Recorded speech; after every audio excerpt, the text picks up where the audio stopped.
नमस्कार। आज के मुख्य समाचार।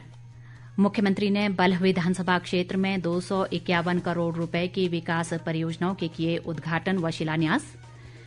प्रदेश में 25 सितंबर तक बच्चों के लिए बंद रहेंगे स्कूल, सरकार ने जारी किए आदेश।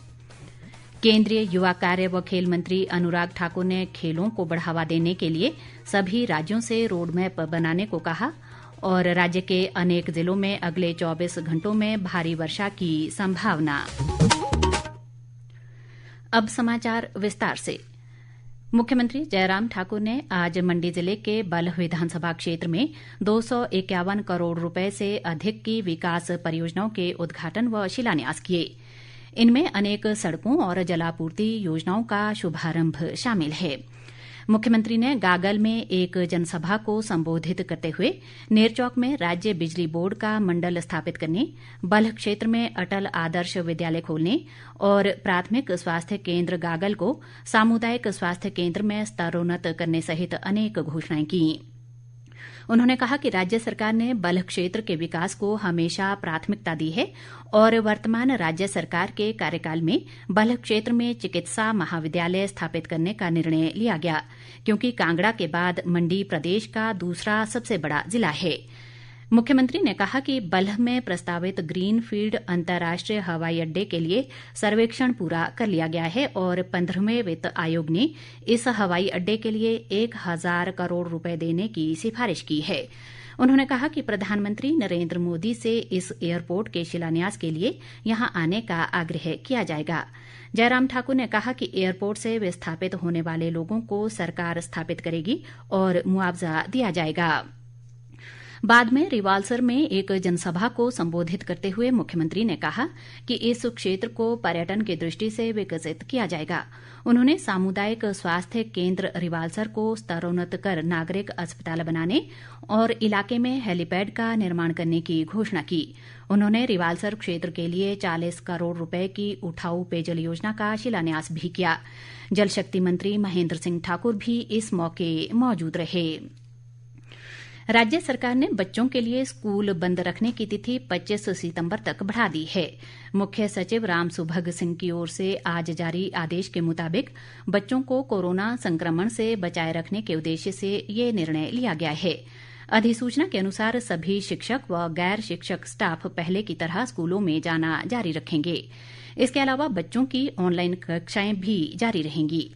स्कूल खोलने या न खोलने को लेकर 24 सितंबर को प्रस्तावित मंत्रिमंडल की बैठक में फैसला लिया जाएगा। राज्य सरकार ने केंद्र से रोपवे और परिवहन के अपरंपरागत तरीकों पर जीएसटी घटाने का आग्रह किया है। केंद्रीय वित्त मंत्री निर्मला सीतारामन को लिखे एक पत्र में मुख्यमंत्री जयराम ठाकुर ने कहा कि राज्य सरकार ने यात्रियों और सामान के परिवहन के लिए रोपवे की अवधारणा के उपयोग का निर्णय लिया है। ऐसे में जीएसटी परिषद को जीएसटी दर 18% से घटाकर 5% करने पर विचार करना चाहिए। मुख्यमंत्री ने कहा कि हिमाचल राजस्व घाटे वाले राज्यों में से एक है, जहां राजस्व अंतर 50% से अधिक है। आकाशवाणी शिमला के क्षेत्रीय समाचार एकांश द्वारा प्रत्येक सोमवार को अमृत महोत्सव क्विज आकाशवाणी समाचार के साथ कार्यक्रम शुरू किया गया है। इसके माध्यम से हिमाचल के स्वतंत्रता सेनानियों के योगदान और देश की आजादी से संबंधित अन्य प्रश्न पूछे जाते हैं। आजादी का अमृत महोत्सव।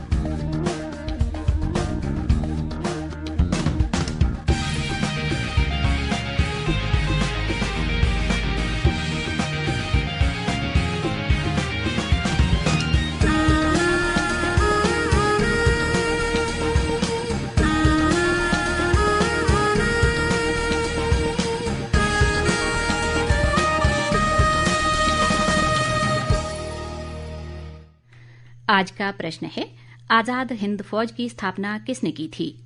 आप अपना जवाब हमें इस बुलेटिन के समाप्त होते ही हमारी ईमेल adnewsshimla@gmail.com पर भेज सकते हैं।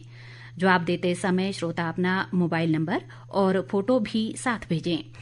ईमेल पर सबसे पहले जवाब देने वाले 10 श्रोताओं में से लकी ड्रॉ के माध्यम से विजेता का चयन किया जाएगा।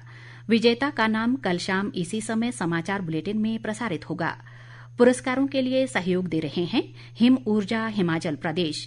चलो अब अक्षय ऊर्जा अपनाएं, अपने प्रदेश को आगे बढ़ाएं। अधिक जानकारी के लिए अपने निकटतम हिम ऊर्जा कार्यालय से संपर्क करें। केंद्रीय युवा कार्य और खेल मंत्री अनुराग ठाकुर ने सभी राज्यों को खेलों को बढ़ावा देने के लिए रोड मैप बनाने को कहा है।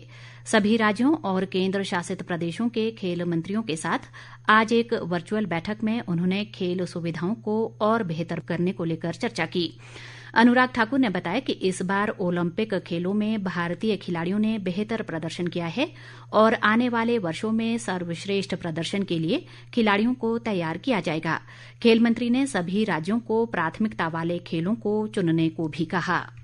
ओलंपिक्स में और इसके अलावा जो इंटरनेशनल चैंपियनशिप्स हैं उसमें भारत का प्रदर्शन किस तरह से पहले से बेहतर हो, कैसे इंफ्रास्ट्रक्चर को बेहतर किया जाए, कैसे ज्यादा कोचेस को जोड़ा जाए, ट्रेनिंग प्रोग्राम्स हो, इवेंट्स और कंपटीशन ज्यादा किए जाए और साल में 2 बार सभी खेल मंत्रियों के साथ, सभी जो राज्य के खेल मंत्री हैं उनके साथ एक राष्ट्रीय स्तर पर समर्स और एक विंटर्स में साल में 2 बार इस तरह से कॉन्फ्रेंस की जाए ताकि रोड मैप को भी तैयार किया जाए और समय समय पर उसका आंकलन किया जाए। प्रायोरिटी गेम्स हर राज्य को चुनने के लिए कहा, प्रायोरिटी 1, प्रायोरिटी 2, प्रायोरिटी 3, ताकि उन खेलों में भविष्य में ओलंपिक्स, एशियन गेम्स और कॉमनवेल्थ गेम्स में मेडल जीत सकें, उसको भी तय करने का काम किया गया है। और जहां पर खेलों के लिए पैसा दिया गया इंफ्रास्ट्रक्चर बनाने के लिए, कहीं पर कमियां हैं, कोविड के कारण करते कई प्रोजेक्ट लेट हुए, उनको अतिशीघ्र पूरे करने के निर्देश भी दिए गए हैं। सभी राज्यों ने कहा है कि उसको जल्दी पूरा करेंगे। युवा सेवाएं और खेल मंत्री राकेश पठानिया ने कहा है कि प्रदेश के लिए जल्द ही नई खेल नीति घोषित की जाएगी। उन्होंने आज केंद्रीय युवा कार्य और खेल मंत्री अनुराग ठाकुर द्वारा सभी राज्यों के खेल मंत्रियों के साथ आयोजित वर्चुअल बैठक में भाग लिया। पठानिया ने कहा कि प्रदेश में खेलों के लिए नीति बनाई गई है, जिसकी घोषणा जल्द की जाएगी। उन्होंने कहा कि प्रत्येक विधानसभा क्षेत्र में 2-2 स्टेडियम बनाए जा रहे हैं और धर्मशाला, मनाली व शिमला में all weather ice skating rink का निर्माण प्रस्तावित है। उन्होंने कहा कि प्रदेश को खेलों में उत्कृष्टता का केंद्र बनाने के लिए राज्य सरकार विशेष ध्यान देगी और खेल सुविधाओं का विस्तार किया जाएगा। लेडी गवर्नर अंघा आर्लेकर ने आज शिमला के टूटीकंडी स्थित बालिका आश्रम का दौरा किया। उन्होंने इस मौके पर प्रबंधकों को सभी बालिकाओं के सर्वांगीण विकास और उनके संरक्षण के निर्देश दिए। अंघा आर्लेकर ने बालिकाओं को 100 हाइजीन किट और फल वितरित किए। राजधानी शिमला सहित प्रदेश के अनेक स्थानों पर आज शाम जोरदार वर्षा हुई। इस वर्षा से तापमान में गिरावट आई है। मौसम विभाग ने अगले 2-3 दिन प्रदेश के अनेक स्थानों पर वर्षा की संभावना जताई है। इसके अलावा कल कांगड़ा, मंडी, सोलन और सिरमौर जिलों के अनेक स्थानों पर भारी वर्षा का येलो अलर्ट जारी किया गया है। प्रदेश कांग्रेस अध्यक्ष कुलदीप राठौर ने चरणजीत सिंह चन्नी को पंजाब का नया मुख्यमंत्री बनने पर बधाई दी है। उन्होंने उम्मीद जताई कि चरणजीत सिंह चन्नी लोगों की आकांक्षाओं पर खरा उतरेंगे और उनके नेतृत्व में पंजाब सरकार बेहतर काम करेगी। प्रधानमंत्री नरेंद्र मोदी के जन्मदिवस के उपलक्ष्य में भाजपा द्वारा सेवा सप्ताह मनाया जा रहा है। इस दौरान समाज सेवा के अनेक कार्य किए जा रहे हैं। सोलन भाजपा द्वारा चंबाघाट में प्रवासी मजदूरों के लिए टीकाकरण शिविर लगाया गया, जिसमें स्वास्थ्य विभाग के कर्मचारियों ने झुग्गी झोंपड़ियों में रहने वाले प्रवासी मजदूरों को कोरोना के टीके लगवाए। प्रवासी मजदूरों ने टीके लगाने के बाद प्रधानमंत्री नरेंद्र मोदी का आभार जताया। अंत में मुख्य समाचार एक बार फिर। मुख्यमंत्री ने बल्ह विधानसभा क्षेत्र में 251 करोड़ रुपए की विकास परियोजनाओं के किए उद्घाटन व शिलान्यास। प्रदेश में 25 सितंबर तक बच्चों के लिए बंद रहेंगे स्कूल, सरकार ने जारी किए आदेश। केंद्रीय युवा कार्य व खेल मंत्री अनुराग ठाकुर ने खेलों को बढ़ावा देने के लिए सभी राज्यों से रोड मैप बनाने को कहा और राज्य के अनेक जिलों में अगले 24 घंटों में भारी वर्षा की संभावना। इसके साथ ही ये समाचार बुलेटिन समाप्त हुआ। नमस्कार।